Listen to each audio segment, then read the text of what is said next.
দেশের হাসিনারে বলবো আমরা ঘর বাড়ি দেওয়ার জন্য 3-4 লাখ টাকার মুখে আমার আবার নষ্ট হয়ে গেছে।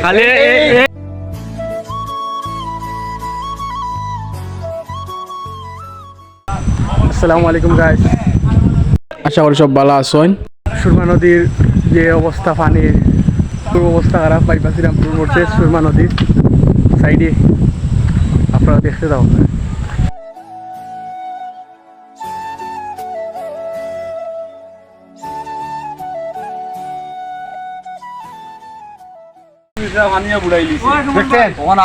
আমি কি করব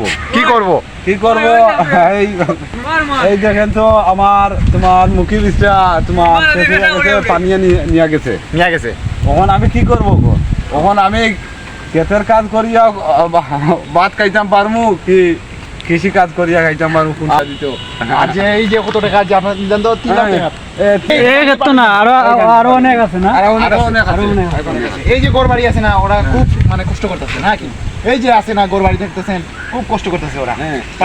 এর মাঝে এই দেখেন আমার ঘরটা ডুবাইল আছে ও ঘরটা ডুবাইল আছে। আসলে মানুষ অনেক দুঃখিত আছে। আসলে অনেক মানুষে অনেকর দুঃখ হইরা অনেকর ঘর বাড়ি গেছে কি, অনেকর ফসল ক্ষতি হয়েছে।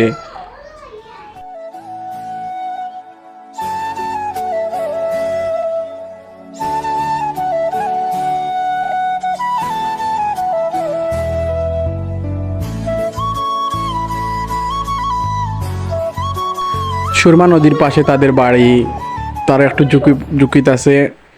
অনেকে কলা গাছ কাটিয়া নাও বানিয়ে চলাচল করে।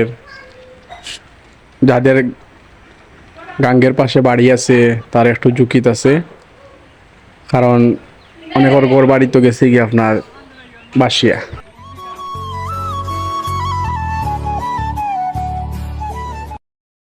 নদীর পাশে অনেকের ফসল নষ্ট হয়েছে। আসলে অনেক জাত ফসল হয়ে জীবনযাপন চলতো তারা। অনেক ফসল নদীর পাশে আসলো, অনেক ডুবিয়া গিয়া নষ্ট হয়ে গেছে।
পানি খুব বেশি স্রোতে বাসছে। আপনারা সবাই তার জন্য দোয়া করবা, আর ভিডিওটি বেশি বেশি করে শেয়ার করবা, লাইক করবা। আল্লাহ হাফিজ, সব ভালো থাকবা।